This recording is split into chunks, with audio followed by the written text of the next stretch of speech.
Hello friends. तो आइए आप लोग का हमारे इंडियन एकेडमिक क्लासेस में स्वागत है।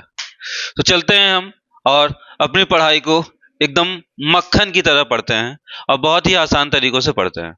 तो चलते हैं हम लोग एक नई एनर्जी के साथ। हम लोग स्टार्ट कर रहे हैं महा रिवीजन में हम लोग आज फर्स्ट लेक्चर लेंगे जो कि फिजिक्स का होगा, जिसमें हम लोगों ने प्रीवियस 2 लेक्चर लिए और प्रीवियस 2 लेक्चर में बेसिक मैथ के कॉन्सेप्ट को हम लोगों ने सीखा था। तो यहाँ पे हम लोग फिजिक्स के फर्स्ट चैप्टर से स्टार्ट करेंगे और आगे की ओर बढ़ेंगे। इसी तरह पीवाईक्यूज वगैरह करेंगे और आगे की ओर इस तरह बढ़ते चलेंगे। तो यहाँ पे हम लोग देखते हैं, तो सबसे पहले हमें लेक्चर स्टार्ट कर रहे हैं। तो लेक्चर स्टार्ट करने से पहले हमें पता होना चाहिए कि हम आज पढ़ने क्या चल रहे हैं। तो आप लोग बैकग्राउंड में देख ही रहे होंगे कि लिखा हुआ है वैद्युत आवेश तथा क्षेत्र। तो आज हम लोग वैद्युत आवेश के बारे में पढ़ने वाले हैं और उसके क्षेत्र के बारे में पढ़ने वाले हैं। तो इलेक्ट्रिक चार्ज एंड फील्ड को हम लोग डिस्कस करेंगे। तो सबसे पहले हम देखते हैं ये आता कहां से है। तो अगर बात करते हैं हम अपने सिलेबस की, तो हमारे सिलेबस में जो हमारी यूनिट फर्स्ट है, यूनिट फर्स्ट में इलेक्ट्रिसिटी है, वैद्युत, जो कि हमारे फर्स्ट यूनिट का एक पार्ट है। फर्स्ट यूनिट में हम देखें तो उसमें स्थिर वैद्युतिकी, ये हमारा जो है, इसके अंतर्गत हमारा वैद्युत आवेश तथा क्षेत्र आता है। तो स्थिर वैद्युतिकी क्या होता है? अगर देखें तो स्थिर वैद्युतिकी इलेक्ट्रोस्टैटिक्स होता है। इसकी इंग्लिश मीनिंग होती है इलेक्ट्रोस्टैटिक्स। जहां हम बात करते हैं इलेक्ट्रो की, तो इलेक्ट्रो का मतलब होता है चार्ज और स्टैटिक्स का मतलब होता है एट रेस्ट। जहां पे चार्ज रेस्ट में होता है वहां पे इलेक्ट्रोस्टैटिक्स होता है, और यही हम लोग डिस्कस करेंगे आज के इस लेक्चर में। आवेश के बारे में हम लोग पढ़ने वाले हैं और जो आवेश हम डिस्कस करेंगे वो आवेश स्थिर होगा, या फिर हम कह सकते हैं वो एक स्थान पर स्थिर होगा, और स्थिर आवेश को ही हम लोग डिस्कस करेंगे। तो यहां पे हम लोग देखते हैं स्थिर आवेश को और डिस्कस करते हैं। तो चलते हैं और ध्यानपूर्वक यहां पे ध्यान देते हैं। तो यहां पे हम लोग वैद्युत आवेश तथा क्षेत्र के बारे में डिस्कस करेंगे। तो सबसे पहले हमें जानना जरूरी है कि आवेश होता क्या है। तो आवेश होता क्या है? तो आवेश वस्तु का वह भौतिक गुण होता है जिसकी वजह से वह क्या करता है, अपने आप को विद्युतमय करता है या चुंबकीय क्षेत्र उत्पन्न करता है। क्या करता है? तो आवेश वस्तु का वह भौतिक गुणधर्म होता है जो विद्युत एवं चुंबकीय क्षेत्र को उत्पन्न करता है या फिर ऐसा अनुभव करता है। तो इसके बारे में हम लोग आज डिस्कस करने वाले हैं। तो यहां हम देख सकते हैं, यहां डिफिनीशन लिखी भी हुई है। आवेश पदार्थ का वह गुण है जिसके कारण वह विद्युत प्रभाव उत्पन्न करता है या फिर अनुभव करता है। चाहे वो विद्युत प्रभाव हो, चाहे वो चुंबकीय क्षेत्र हो, ये उत्पन्न करना ही आवेश का काम होता है। तो यहां अगर हम देखें तो जो भी आवेश उत्पन्न होता है किसी भी वस्तु में, तो ये विद्युत एवं चुंबकीय जो उत्पन्न होते हैं, वो अगर हम एक एग्जाम्पल के तौर पे देखते हैं, तो यहां पे अगर कोई अनावेशित वस्तु है तो वो किसी वस्तु से एक ओर से दूसरी ओर तक चली जाएगी। मतलब है कि सीधी सीधी वो गुजर जाएगी, इस पे कोई इफेक्ट नहीं पड़ेगा या कोई परिवर्तन नहीं होगा। लेकिन यहीं पर अगर हम किसी आवेश को ला दें तो क्या होगा, वह अपने मार्ग से विचलित हो जाएगा, या फिर हम कह सकते हैं वो जिस मार्ग से सीधे जा रहा था वो ना जा करके वो कहीं ना कहीं से वो मुड़ जाएगा। तो यहां पे उसने किसी एक आवेश का अनुभव किया और उस आवेश को अनुभव करके अपने मार्ग से विचलित हो गया। तो ये रहा हमारा आवेश। और आवेश अगर देखें तो आवेश के जो प्रकार होते हैं, तो आवेश 2 प्रकार के होते हैं, एक धन आवेश होता है और एक ऋण आवेश होता है। इसको अगर हम आसान भाषा में समझने की कोशिश करें तो जो धन आवेश होता है इसका मतलब होता है कि इलेक्ट्रॉन की कमी, इलेक्ट्रॉन की कमी। जब जब इलेक्ट्रॉन की कमी होगी ऐसा आवेश क्या होगा? धन आवेश होगा। तो जब जब इलेक्ट्रॉन की कमी होगी उसे हम पॉजिटिव कहेंगे या फिर धन आवेश कहेंगे, और जब जब इलेक्ट्रॉन की अधिकता होगी, इलेक्ट्रॉन की अधिकता मतलब इलेक्ट्रॉन बढ़ेंगे, तब तब वो क्या होगा? निगेटिव होगा, या फिर हम कह सकते हैं ऋणात्मक आवेश होगा। तो यहां हम लोगों ने देखा इलेक्ट्रॉन की कमी की वजह से धन आवेश और इलेक्ट्रॉन की अधिकता की वजह से ऋण आवेश उत्पन्न होता है। यदि हम बात करें किसी पदार्थ की, तो यदि प्रोटॉन की संख्या इलेक्ट्रॉन की संख्या से अधिक हो तो धन आवेश होता है, यह भी हम कह सकते हैं। जैसे प्रोटॉन की जो संख्या है वो क्या हो? इलेक्ट्रॉन की संख्या से अधिक हो। तो प्रोटॉन की संख्या से अधिक होने का मतलब है, प्रोटॉन की संख्या इलेक्ट्रॉन से अधिक होने का मतलब है इलेक्ट्रॉन की कमी, क्योंकि जब इलेक्ट्रॉन कम होगा तभी तो प्रोटॉन ज्यादा होगा। तो प्रोटॉन की अधिकता, इलेक्ट्रॉन की कमी क्या कहलाता है? धनात्मक कहलाता है। इसी प्रकार से अगर हम देखें तो यदि इलेक्ट्रॉन की संख्या प्रोटॉन से अधिक, इलेक्ट्रॉन की संख्या प्रोटॉन से ज्यादा हो, मतलब क्या हुआ कि इलेक्ट्रॉन की अधिकता, क्योंकि प्रोटॉन से ज्यादा है मतलब इलेक्ट्रॉन अधिक है, तो इलेक्ट्रॉन की अधिकता होगी तो वो ऋणात्मक होगा। अगर इलेक्ट्रॉन की कमी होगी तो वो क्या होगा? धनात्मक आवेश होगा। तो यहां पे हम लोगों ने देख लिया। तो ये जो इलेक्ट्रॉन की अधिकता और इलेक्ट्रॉन की कमी हम देख रहे हैं, इसको हम देखेंगे तो इसको हम कहां से देखते हैं? इलेक्ट्रॉन की कमी बात करें हम पॉजिटिव में,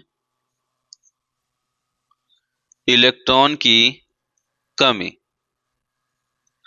और निगेटिव में इलेक्ट्रॉन की अधिकता, ये किसके आधार पे होता है? तो कोई भी, चाहे वो धन आवेश हो या फिर ऋण आवेश हो, तो चाहे वो धन आवेश हो चाहे वो ऋण आवेश हो, वो किसके आधार पे कम या ज्यादा होता है, या किसके आधार पे ये धनात्मक होता है, किसके आधार पे ये ऋणात्मक होता है? तो अगर इसकी बात करें तो आवेश की संकल्पना जो है, आवेश की संकल्पना, अगर हम आवेश की संकल्पना को देखें तो इलेक्ट्रॉन के आधार पर होती है। किसके आधार पर होती है? इलेक्ट्रॉन के आधार पर, इलेक्ट्रॉन के आधार पर की जाती है।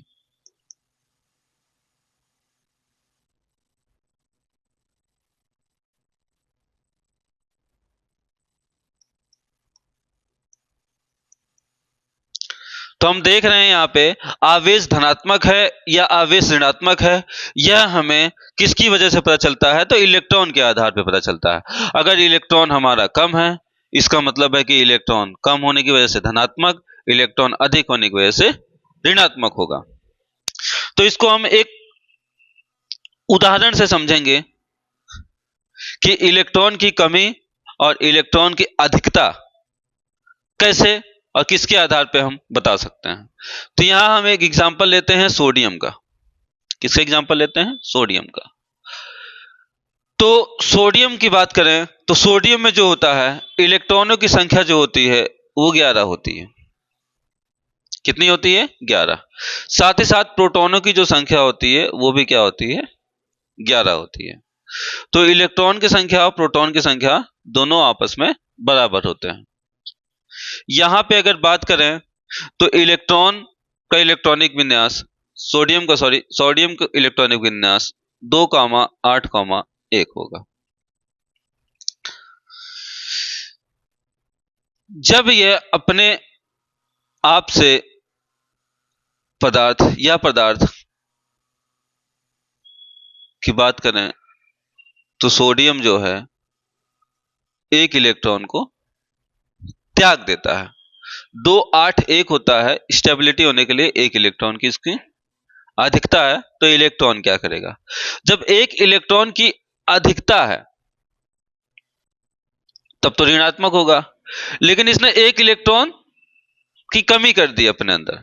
तब यहां अगर देखें, जब इसने एक इलेक्ट्रॉन की कमी की तो यहां पे इलेक्ट्रॉनों की संख्या हो गई 10, यहां पे प्रोटॉनों की संख्या हो गई वैसे की वैसे। प्रोटॉनों की संख्या वही रह गई लेकिन इलेक्ट्रॉनों की संख्या कम हो गई। तो हम देख रहे हैं यहां इलेक्ट्रॉनों की संख्या कम हुई, इसका मतलब है कि सोडियम पे पॉजिटिव चार्ज होगा, क्योंकि हम लोगों ने अभी अभी पढ़ा कि इलेक्ट्रॉन की कमी इसका मतलब है कि चार्ज जो होगा वो धनात्मक होगा। तो यहां से हमें प्लस मिल गया, तो इस वजह से सोडियम पे प्लस हो गया। इसी तरह अगर हम उदाहरण लेते हैं निगेटिव के लिए तो क्लोरीन ले लेते हैं। अगर क्लोरीन की बात करें तो क्लोरीन जो होता है ये इलेक्ट्रॉन की अधिकता को दर्शाता है, क्योंकि इलेक्ट्रॉन की कमी होगी तो पॉजिटिव होगा, इलेक्ट्रॉन की अधिकता होगी तो निगेटिव होगा। क्लोरीन की बात करें तो होता है 17।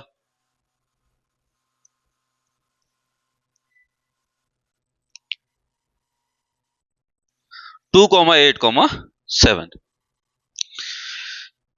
यहां पे इलेक्ट्रॉनों की संख्या जो हो गई 17, प्रोटॉनों की संख्या हो गई 17।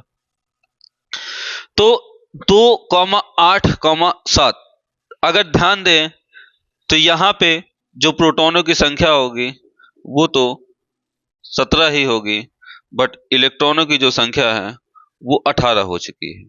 इस 18 होने की वजह से इलेक्ट्रॉन की अधिकता हुई, और इलेक्ट्रॉन की अधिकता हुई तो यहां पे ऋणात्मक हो गया। क्या हो गया, ऋणात्मक हो गया।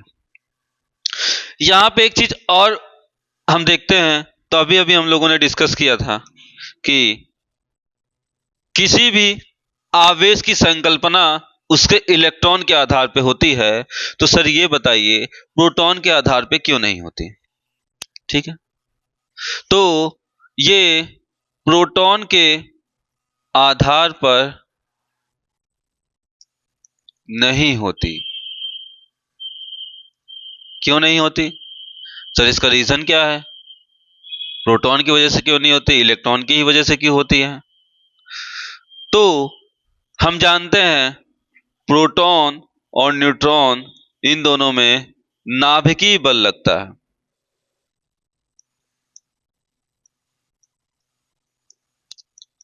और यही नाभिकीय बल प्रोटॉन और न्यूट्रॉन को आपस में एक साथ रखते हैं।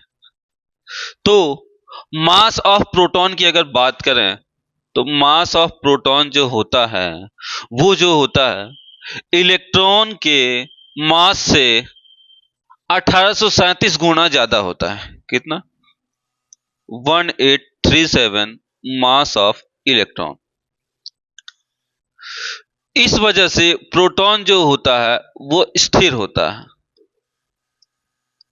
और इलेक्ट्रॉन जो है वो इलेक्ट्रॉन की कभी कमी हो जाती है, इलेक्ट्रॉन की कभी अधिकता हो जाती है। तो ये आप लोग नोट कर लीजिएगा, इसको याद रखिएगा जरूर कि mass of proton is equal to 1837 mass of electron. तो 1837 मास ऑफ इलेक्ट्रॉन के बराबर 1 प्रोटॉन का मास होता है। इस वजह से और इस ही वजह से जो है हम देखते हैं कि हमें दिखता है यहां पे जो आवेश होता है वो इलेक्ट्रॉन की कमी और अधिकता की वजह से होता है, ना कि प्रोटॉन की अधिकता या फिर कमी की वजह से होता है। तो हम लोगों ने आवेश को देख लिया और समझ लिया। तो अगर आप लोग को समझ में आ रहा है तो आप लोग वीडियो जरूर अपने दोस्तों तक शेयर करिए और जल्दी जल्दी शेयर करिए ताकि और सारे बच्चे जुड़ सकें और सबके सब अच्छे से नॉलेज ले सकें। तो आइए आते हैं हम लोग और आगे की ओर देखते हैं, आवेश को और अच्छे से डिस्कस करते हैं। तो यहाँ पे हम लोग आवेश को देखते हैं और समझते हैं आवेश के प्रकार को। तो आवेश के प्रकार अगर हम देखें तो आवेश के प्रकार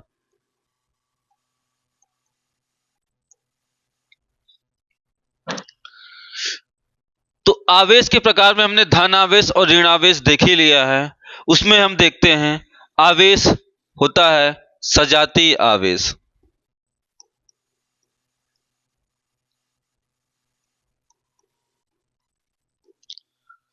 हम सजातीय आवेश की बात करें तो सजातीय आवेश क्या है, तो प्लस एंड प्लस, ऐसे आवेश जो एक जाति के हो। एक जाति का मतलब एक ही जैसे, एक धनात्मक तो दूसरा धनात्मक, एक ऋणात्मक तो दूसरा ऋणात्मक, तो दोनों क्या है, एक ही प्रकार के हैं। तो धन धन और ऋण ऋण, ये आपस में क्या करेंगे,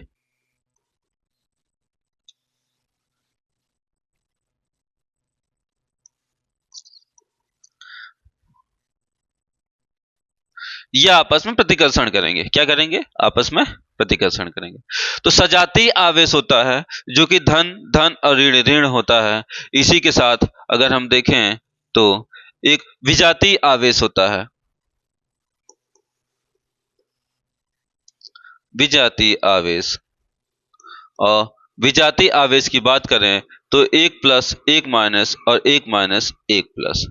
जब विजातीय आवेश होंगे तो ये आवेश आपस में आकर्षण होंगे या फिर आकर्षित करेंगे।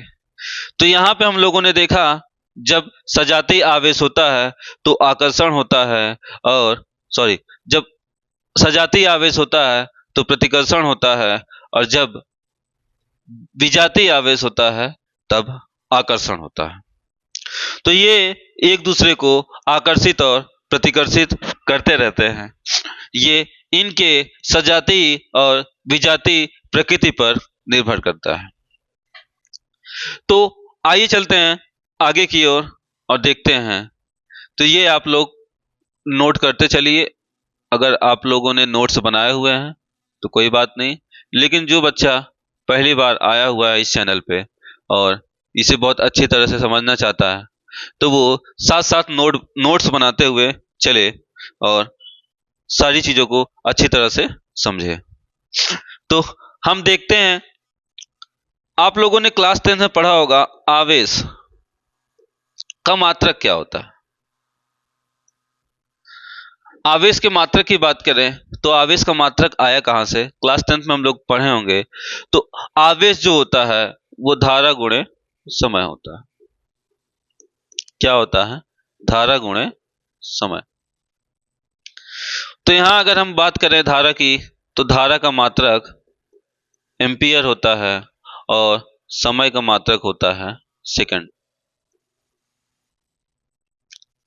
और यही एम्पियर और सेकंड मिला के होता है कूलाम। तो एम्पियर और सेकंड, एम्पियर इंटू सेकंड, यही क्या होता है, कूलाम।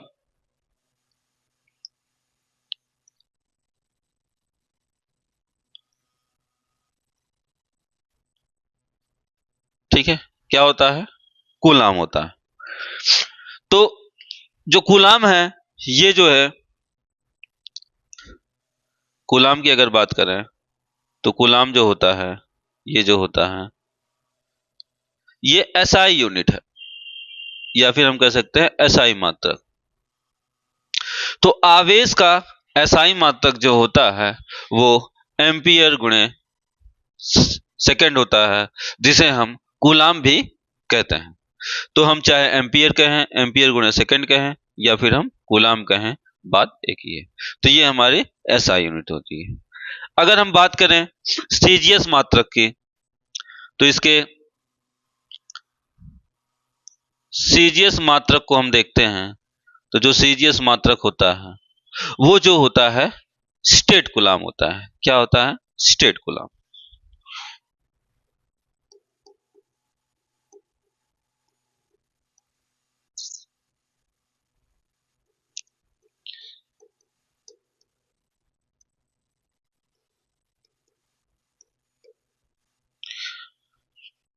तो हम लोगों ने देख लिया आवेश के मात्रक को, जिसके एसआई मात्रक जो होता है वो होता है कूलाम, और सीजीएस मात्रक जो होता है वो होता है स्टेट कूलाम। अगर हम बात करें एक कूलाम की, तो एक कूलाम बराबर 3 इंटू 10⁹ स्टेट कूलाम। तो हम लोग अगर कूलाम की बात करें, तो कूलाम जो होता है हमारा 3 गुणे 10⁹ स्टेट कूलाम के बराबर होता है। अब स्टेट कूलाम की बात करें, तो ये जो है इलेक्ट्रोस्टैटिक यूनिट भी कहलाती है। तो हम स्टेट कूलाम को ESU भी कह सकते हैं, मतलब स्थिर वैद्युत इकाई। तो इसे हम स्थिर वैद्युत इकाई भी कह सकते हैं।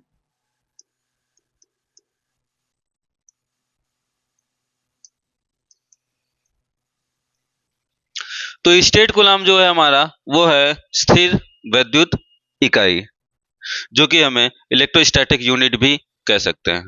तो हम लिखना चाहो तो लिख सकते हो,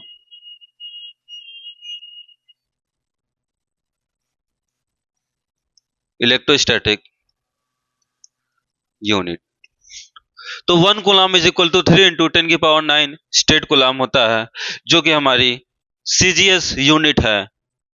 और इसकी अगर हम बात करें, तो आवेश का सबसे बड़ा मात्रक, क्योंकि हम लोगों ने एसआई यूनिट पढ़ ली, सीजीएस यूनिट पढ़ ली, इसके अलावा अगर देखें तो आवेश का जो सबसे बड़ा मात्रक होता है, हम बड़े मात्रक की ओर चलते हैं और देखते हैं।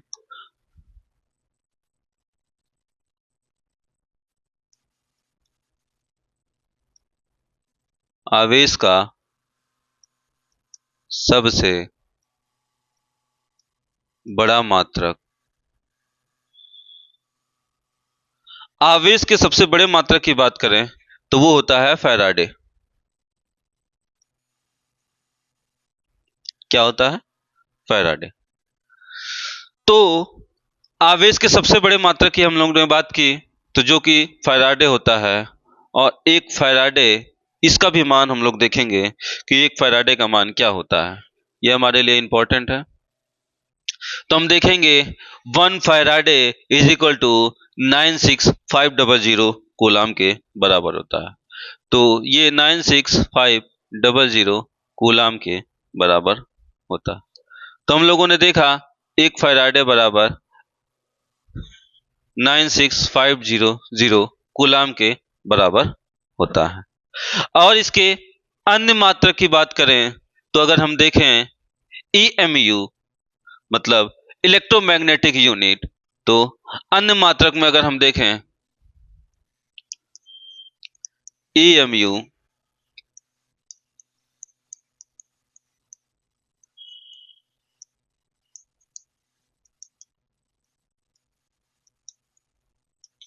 इलेक्ट्रोमैग्नेटिक यूनिट की बात करें, तो एक कूलाम बराबर 1/10 EMU के बराबर होता है। तो 1 coulomb is equal to 1/10 EMU।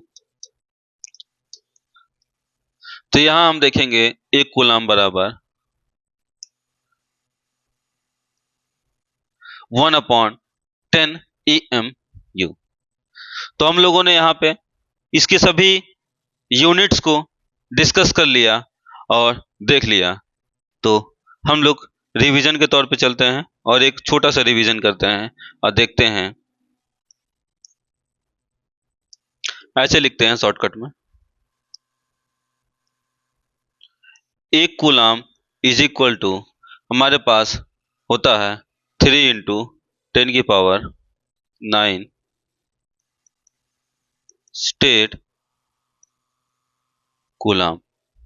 Then एक कूलाम बराबर हमारे पास होता है 1/10 EMU। तो हम लोगों ने यहाँ पे देख लिया, एक कूलाम बराबर 3 × 10⁹ स्टेट कूलाम और एक कूलाम बराबर 1/10 EMU। इसी तरह हम लोगों ने एक फैराडे बराबर 96500 कूलाम, ये हमने डिस्कस कर लिया है। और अगर हम देखें न्यूमेरिकल बेस पे तो कुछ अन्य मात्रक भी आते हैं, जैसे कि 1 माइक्रो कूलाम। तो 1 माइक्रो कूलाम जिसकी वैल्यू होती है 10⁻⁻6 कूलाम। तो हम देखेंगे 1 माइक्रो कूलाम होता है, 1 नैनो कूलाम होता है, इसी तरह 1 पिको कूलाम होता है। तो यहाँ पे हम देखेंगे तो माइक्रो कूलाम हो गया, मिली कूलाम हो गया, ऐसे बहुत सारे हैं। तो 1 मिली कूलाम बराबर 10⁻³ कूलाम, इसको आप लोग नोट करते चलिएगा। इसी तरह नैनो कूलाम हम देख लेते हैं, 1 nano coulomb is equal to 10⁻⁹ coulomb. तो यहाँ पे हम देखेंगे ये जो है हमारा मिली है, ये जो है हमारा माइक्रो है, ये जो है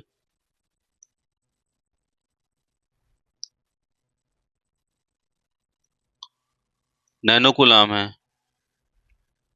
और इसी तरह हम एक और देख लेते हैं, तो 1 पिको कूलाम। तो 1 पिको कूलाम की बात करें तो ये 10⁻⁻12 होता है। तो पिको कूलाम में 10⁻⁻12 कूलाम हो जाएगा। तो यहाँ पे हम लोगों ने पूरी तरह से और अच्छी तरह से सारी इकाइयों को हमने डिस्कस कर लिया है। अब हम लोग आगे की ओर चलते हैं और देखते हैं यहाँ पे। तो हम लोग ध्यान देंगे यहाँ पे, आगे की ओर बढ़ते हैं।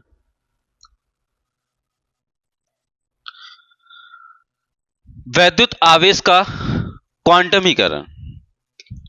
अब क्वांटमीकरण क्या है इसको हम लोग समझते हैं पहले, उसके बाद फिर देखेंगे। क्वांटमीकरण होता क्या है, तो कोई वस्तु जो कि धनावेशित हो या फिर ऋणावेशित हो, ये हम कह सकते हैं। कोई वस्तु है जिसमें से क्या करना है, कुछ इलेक्ट्रॉन निकालने हैं या फिर कुछ इलेक्ट्रॉन जोड़ने हैं। तो उस वस्तु में हम इलेक्ट्रॉन को जोड़ें या फिर निकालें, इसके लिए सबसे बड़ा सवाल हमारे पास ये है। जैसे कोई एक वस्तु है, ये m मास की वस्तु है, इसमें से हमें इलेक्ट्रॉन निकालना है।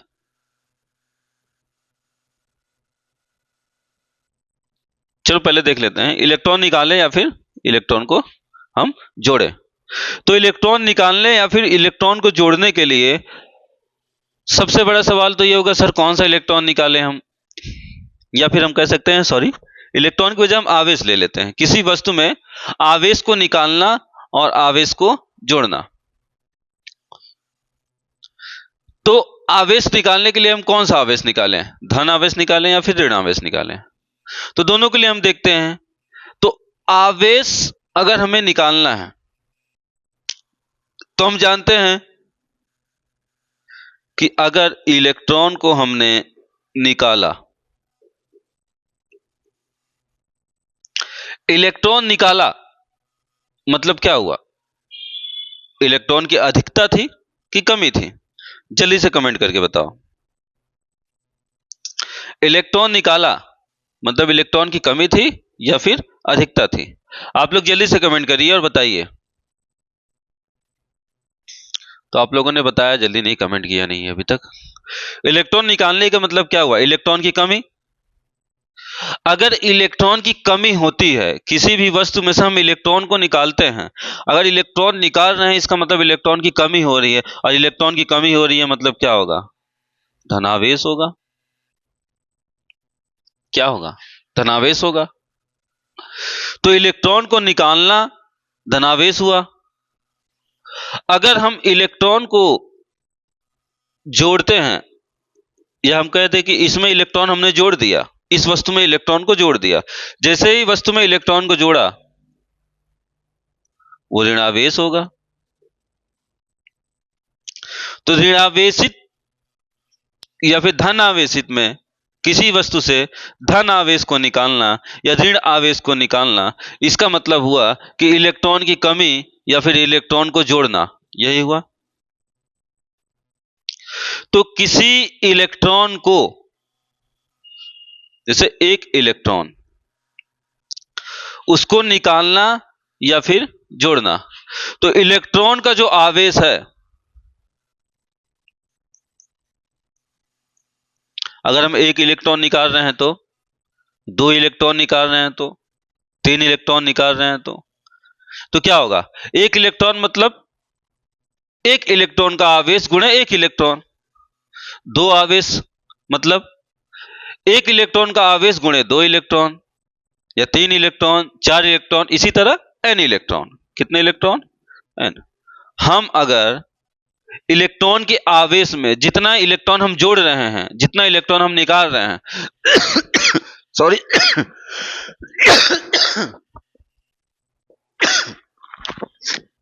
सॉरी, तो देखते हैं हम यहां पे, अगर हम इलेक्ट्रॉन को निकाल रहे हैं तो कितने इलेक्ट्रॉन निकाल रहे हैं वो इलेक्ट्रॉन के आवेश में हम मल्टीप्लाई करेंगे। तो n इंटू वन इलेक्ट्रॉन का आवेश बराबर क्या होगा? आवेश। क्योंकि एक इलेक्ट्रॉन का आवेश में चाहे दो इलेक्ट्रॉन हो चाहे तीन इलेक्ट्रॉन हो, तो जो उनकी संख्याएं होंगी, इलेक्ट्रॉनों की संख्याएं, उनका एक इलेक्ट्रॉन आवेश के गुणनफल बराबर जो होता है हमारा, वो होता है क्या? आवेश के। तो हम यहां देखेंगे किसी आवेशित वस्तु, वस्तु मतलब ये जो हमने वस्तु लिया था ये आवेशित थी, तो किसी आवेशित वस्तु अथवा कण पर आवेश का मान, आवेश का जो मान होता है Q बराबर, वो मूल आवेश का पूर्ण गुणज होता है। जो मूल आवेश है हमारा, एक इलेक्ट्रॉन का जो मूल आवेश है, हमने जितने इलेक्ट्रॉन निकाले हों या जितने इलेक्ट्रॉन जोड़े हों, चाहे एक इलेक्ट्रॉन, चाहे दो इलेक्ट्रॉन, चाहे 10 इलेक्ट्रॉन, वो क्या होगा? हम n मान लेंगे, n इंटू ई उसका पूर्ण गुणज हो जाएगा। और वही, इसी आवेश के क्वांटम सिद्धांत कहते हैं। इसी सिद्धांत को क्या कहते हैं हम? आवेश का क्वांटम सिद्धांत कहते हैं। तो हम देखते हैं Q इज इक्वल टू, अगर हमने धन आवेश दिया मतलब इलेक्ट्रॉन को निकाला, तब तो पॉजिटिव होगा, धन आवेश लगेगा। अगर इलेक्ट्रॉन को हमने जोड़ा, जोड़ने का मतलब हमें ऋण इलेक्ट्रॉन हुआ, तो प्लस माइनस एन ई हो जाता है। तो Q is equal to plus minus N e, यहां से हमें फॉर्मूला मिलता है, और यही हमारा क्या होता है? आवेश का क्वांटमीकरण होता है, या फिर कह सकते हैं हम क्वांटाइजेशन ऑफ चार्ज। तो यहां अगर E की बात करें तो E कुछ नहीं है बल्कि स्थानांतरण की संख्या है। क्या है? n क्या है? स्थानांतरित इलेक्ट्रॉनों की संख्या है। जितने इलेक्ट्रॉन हम स्थानांतरित कर रहे हैं, स्थानांतरित इलेक्ट्रॉनों की संख्या। तो जैसे हम लोग इलेक्ट्रॉन को निकाल रहे हैं या इलेक्ट्रॉन को कमी कर रहे हैं, तो इलेक्ट्रॉन का स्थानांतरण हो रहा है। जो इलेक्ट्रॉन का स्थानांतरण हो रहा है वही, तो जितने इलेक्ट्रॉन निकल रहे हैं, एक इलेक्ट्रॉन, दो इलेक्ट्रॉन, चार इलेक्ट्रॉन, 10 इलेक्ट्रॉन, वो हो गई हमारी इलेक्ट्रॉनों की संख्या, जिसे हम n से डिनोट करते हैं। और E हमारी हो गई एक इलेक्ट्रॉन पर आवेश। तो एक इलेक्ट्रॉन पर आवेश जितने इलेक्ट्रॉनों की संख्या को स्थानांतरित करेंगे उसके पूर्ण गुणज के बराबर होता है। यही हमारा क्वांटाइजेशन का सिद्धांत है। ठीक है। तब यहां पे हम लोग देखते हैं जैसे कि एक इलेक्ट्रॉन पर आवेश, अब हमने देखा एक इलेक्ट्रॉन का आवेश निकाला गया, तो हम देखेंगे तो एक इलेक्ट्रॉन पर आवेश कितना होता है। तो अगर हम इलेक्ट्रॉन की बात करें तो यहां हम देखेंगे एक इलेक्ट्रॉन पर आवेश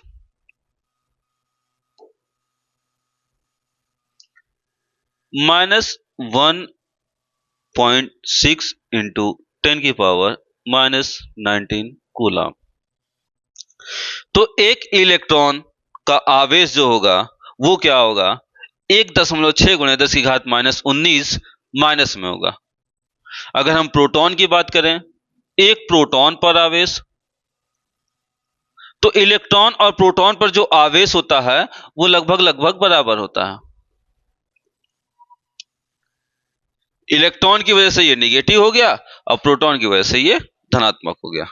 तो हम यहां पे देखेंगे कि जो इलेक्ट्रॉन है उसका आवेश -1.6 इंटू 10⁻19 कूलाम हुआ, और इसी तरह अगर हम देखें तो प्रोटॉन का जो हुआ 1.6 गुणे 10 की घात -19 कूलाम हुआ।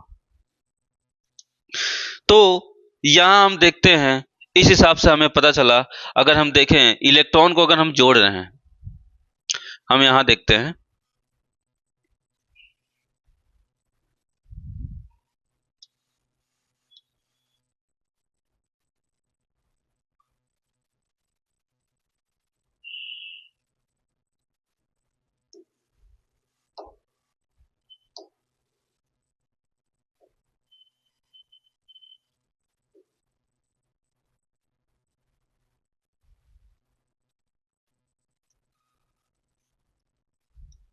कोई वस्तु है,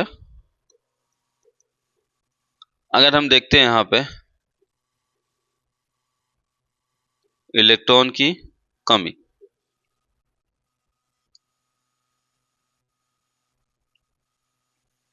इलेक्ट्रॉन की अधिकता, दोनों देखते हैं।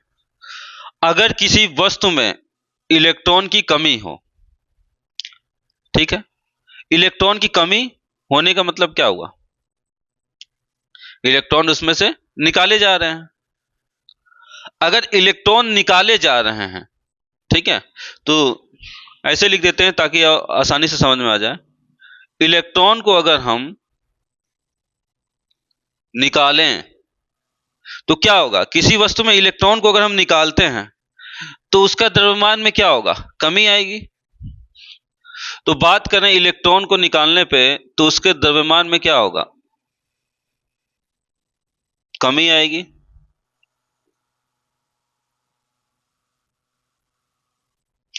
इसी प्रकार अगर देखें हम इलेक्ट्रॉन की अधिकता, या फिर हम कह सकते हैं इलेक्ट्रॉन को हमने जोड़ दिया, तो इलेक्ट्रॉन को जोड़ते ही द्रव्यमान में क्या हो जाएगी? अधिकता हो जाएगी। तो इस कॉन्सेप्ट को समझिए, किसी भी वस्तु में अगर हमने इलेक्ट्रॉन को निकाला, इसका मतलब है कि द्रव्यमान में उसमें कमी आएगी, और इलेक्ट्रॉन को जोड़ते हैं, इसका मतलब उसके द्रव्यमान में क्या होगा? अधिकता होगी। तो यहां पे हम लोगों ने देखा द्रव्यमान में परिवर्तन, क्योंकि द्रव्यमान कम हो रहा है, कभी द्रव्यमान ज्यादा हो रहा है, तो जो द्रव्यमान में परिवर्तन है वो किसके द्वारा हो रहा है? तो द्रव्यमान में परिवर्तन मतलब डेल्टा एम बराबर, हमने इलेक्ट्रॉन को निकाला और इलेक्ट्रॉन को जोड़ा, मतलब हमने जोड़ा भी और निकाला भी, तो द्रव्यमान में क्या परिवर्तन होगा? Plus minus N. एन मतलब कितनी संख्या में हम लोगों ने इलेक्ट्रॉन को निकाला और कितनी संख्या में इलेक्ट्रॉन को जोड़ा। तो जो भी जोड़ा, किसमें जोड़ा हम लोगों ने? मास ऑफ इलेक्ट्रॉन, क्योंकि मास ऑफ इलेक्ट्रॉन निकलेगा जितनी संख्या से निकलेगा। यहां पे आप लोग देख रहे हो नया सा फार्मूला आ गया, बोलोगे सर ने कहां से एक नया सा फार्मूला लाके क्रिएट करके रख दिया यहां पे? डेल्टा एम बराबर plus minus N M E. तो डेल्टा एम मतलब, तो यहां हम लोग देख रहे थे delta M is equal to plus minus N M E. तो मास ऑफ इलेक्ट्रॉन जितनी संख्या में निकाला जाएगा या जितनी संख्या में जोड़ा जाएगा, मास ऑफ इलेक्ट्रॉन जितनी संख्या में, तो एक इलेक्ट्रॉन का मास, अगर एक इलेक्ट्रॉन निकाल रहे हैं तो इंटू, दो इलेक्ट्रॉन निकाल रहे हैं तो 2 से इंटू, 3 इलेक्ट्रॉन निकाल रहे हैं तो 3 से मल्टीप्लाई, 4 इलेक्ट्रॉन निकाल रहे हैं तो 4 से मल्टीप्लाई। इसी तरह n इलेक्ट्रॉन निकाल रहे हैं या n इलेक्ट्रॉन जोड़ रहे हैं तो उसका मल्टीप्लाई। वो बराबर क्या होगा? द्रव्यमान में परिवर्तन। अगर द्रव्यमान में परिवर्तन हो रहा है मतलब हमने निकाला तो कितना निकाला उससे मल्टीप्लाई, अगर जोड़ा तो कितना इलेक्ट्रॉन जोड़ा तो उससे मल्टीप्लाई, द्रव्यमान के इलेक्ट्रॉन से। यही होता है हमारा delta M is equal to plus minus N M E. तो अगर हम यहां से एक चीज हमें देखने को मिलती है, जो मास होता है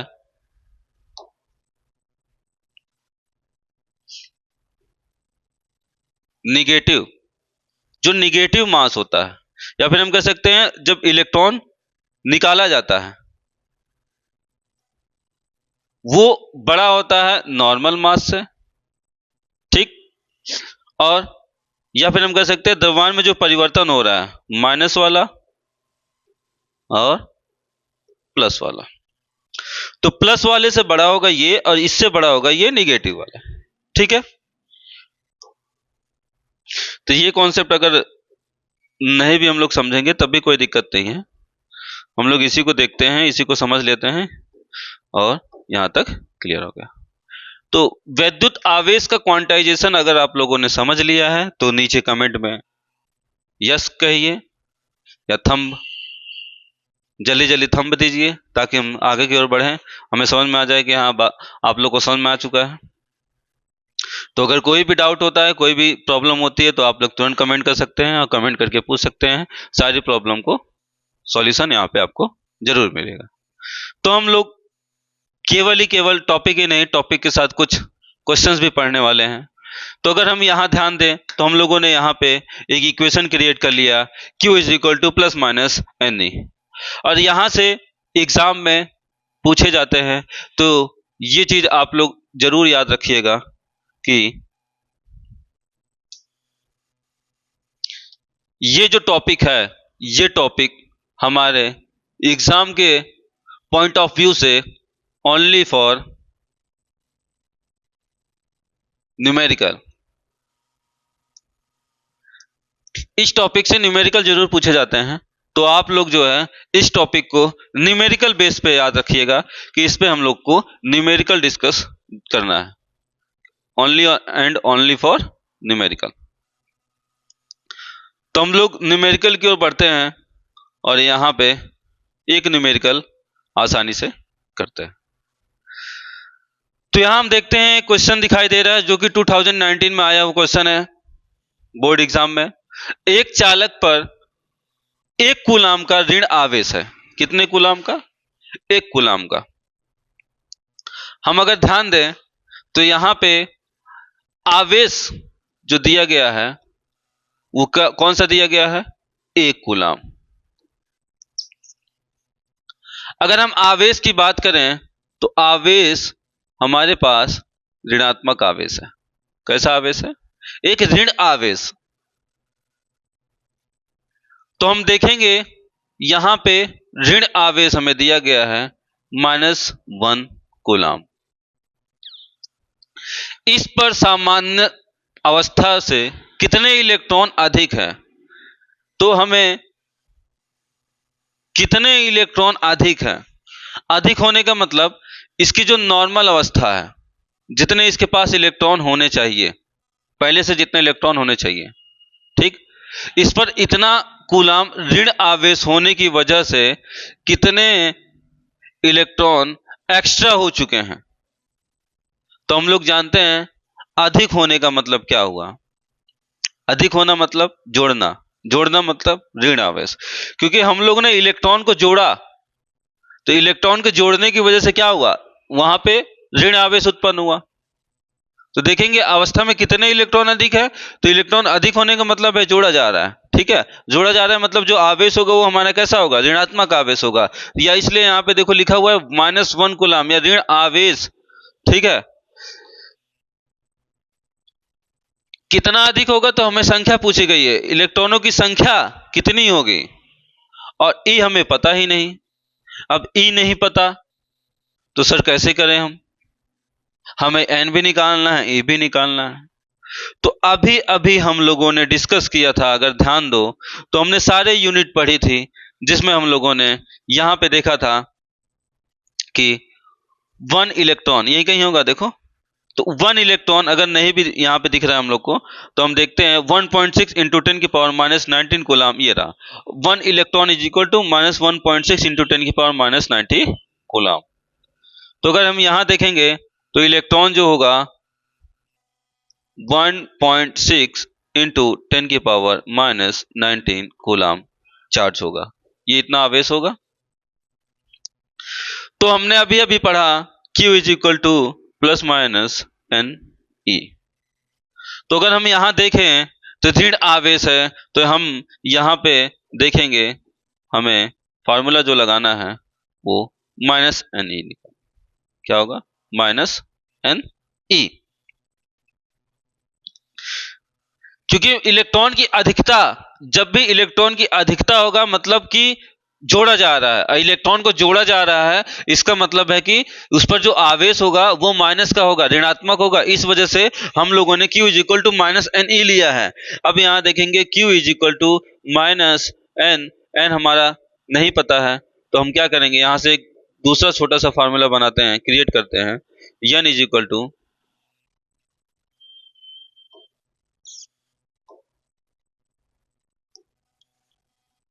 Q अपॉन E। तो हमें n निकालना है। बात करते हैं हम n की, तो n is equal to Q जो कि 1.0 कूलाम दिया गया है, और E जो होता है माइनस 1.6 इंटू 10 की पावर माइनस 19 कूलाम होता है। ठीक है, तो यहाँ पे हम देखेंगे ये पॉइंट से पॉइंट कट गया, 1/16 इंटू 10 की पावर 19 कूलाम, पावर नीचे से ऊपर जाएगा, पॉजिटिव हो जाएगा। और इसको हम देखेंगे यहाँ पे, तो चलते हैं हम लोग आगे, देखते हैं इसका कैलकुलेशन आप लोग कर लीजिएगा। देन नेक्स्ट क्वेश्चन की ओर चलते हैं हम लोग। तो यहाँ पे हम देखते हैं नेक्स्ट क्वेश्चन, एक चालक पर 2.4 गुणा 10⁻−18 कूलाम धनात्मक आवेश है। बताइए कि इस चालक पर कितने इलेक्ट्रॉन की कमी या अधिकता होगी। अब यहाँ पे हम देखेंगे तो कमी पूछी है और अधिकता पूछी है। तो हम लोगों ने अभी अभी देखा था कि अगर इलेक्ट्रॉन की कमी अधिकता की बात आती है तो यहां हम देखेंगे पहले कि दिया क्या गया है। तो आवेश की बात करें तो आवेश हमारा धनात्मक है, ठीक। और धनात्मक आवेश मतलब हम जानते हैं कि अगर आवेश धनात्मक होगा तो इसका मतलब है कि वो जो होगा कमी होगी। क्या होगी? कमी होगी। क्योंकि अभी अभी हम लोगों ने पढ़ा था पॉजिटिव का मतलब इलेक्ट्रॉन में कमी और निगेटिव का मतलब इलेक्ट्रॉन की अधिकता। तो इलेक्ट्रॉन में कमी, इलेक्ट्रॉन में अधिकता, इसका मतलब कि इलेक्ट्रॉन पॉजिटिव है। यहां कूलाम जो आवेश है वो पॉजिटिव है। पॉजिटिव होने का मतलब है कि हम जो बताना है इलेक्ट्रॉन की कमी या अधिकता, तो हम सीधा सीधा कह सकते हैं कि इलेक्ट्रॉन में कमी होगी। ठीक है, अगर हम कमी की बात करें तो हम देखते हैं कमी कितनी कमी होगी, हम लोग उसको देखते हैं। थोड़ा माइक डिस्टर्ब हो गया, 1 मिनट आप लोग लगाते रहिए इसको।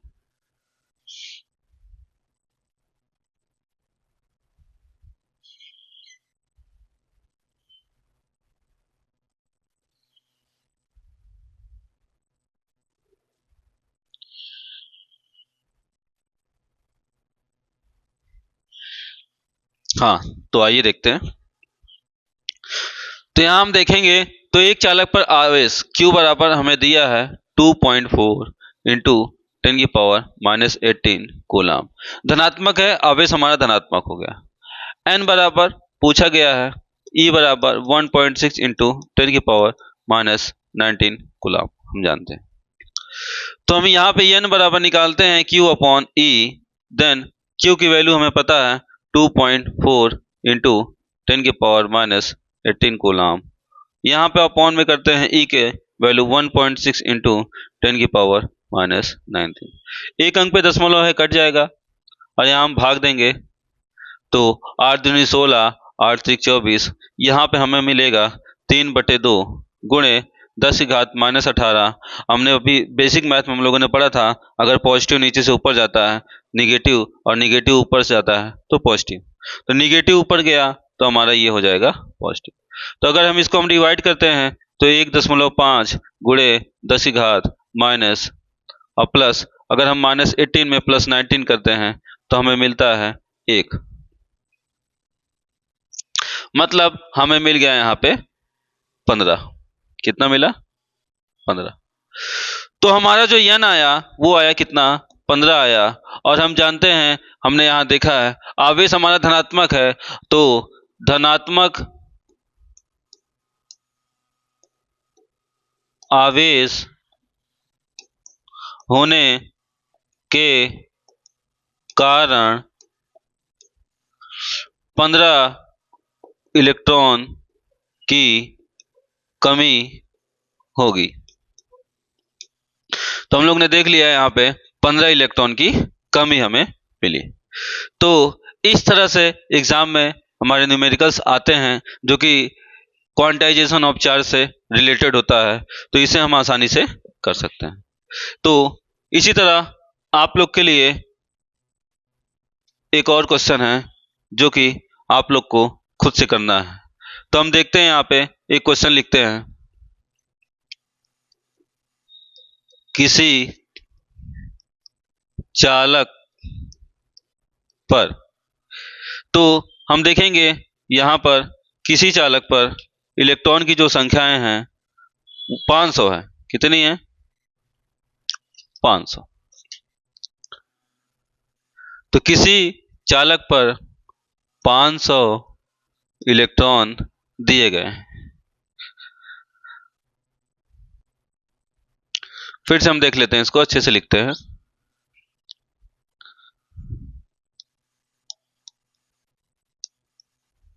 किसी चालक पर 500 इलेक्ट्रॉन की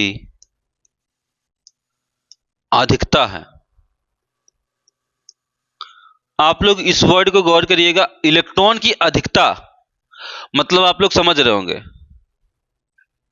इलेक्ट्रॉन की अधिकता।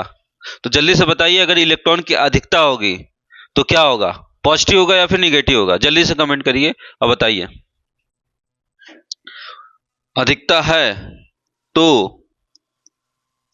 चालक पर इलेक्ट्रॉन का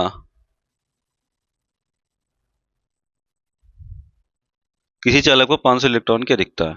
इलेक्ट्रॉन की अधिकता मतलब इसका मान होगा, तो चालक का पर इलेक्ट्रॉन का मान तथा प्रकृति बताइए।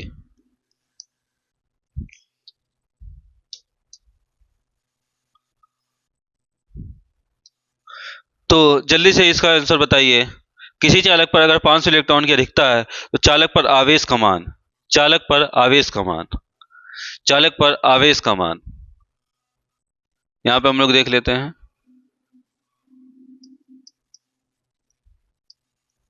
आवेश का मान तथा प्रकृति बताइए। तो चालक पर आवेश का मान क्या होगा हम देखेंगे यहाँ पे। तो यहाँ पे इलेक्ट्रॉन की अधिकता है, मतलब इलेक्ट्रॉन की संख्या बताई गई है, हमें n बताया गया है। क्या दिया गया है? हमें n दिया गया है। तो n बराबर हमें दिया गया है यहाँ पे, अगर इसकी सॉल्यूशन की बात करें, सॉल्यूशन की, तो n बराबर 500 इलेक्ट्रॉन। और हम जानते हैं अगर अधिकता होती है तो ऋणात्मक होता है, तो Q इज इक्वल टू जो होगा हमारा वो माइनस एन ही होगा। तो Q is equal to minus N, N का मतलब हो गया हमारा 500, 500 इंटू 1.6 इंटू 10 के पावर माइनस 19। तो आप लोग इसको सॉल्व करिए और सॉल्व करके इसका आंसर लिख लीजिएगा। ठीक है, तो चलते हैं हम लोग अपने नेक्स्ट क्वेश्चन की ओर और देखते हैं अपने नेक्स्ट क्वेश्चन को। तो नेक्स्ट क्वेश्चन की ओर चलते हैं और देखते हैं। तो यहाँ पे हम देखेंगे, अगर क्वेश्चन दूसरे की बात करें तो आप लोग इसको लिख लीजिएगा, क्वेश्चन सेकंड।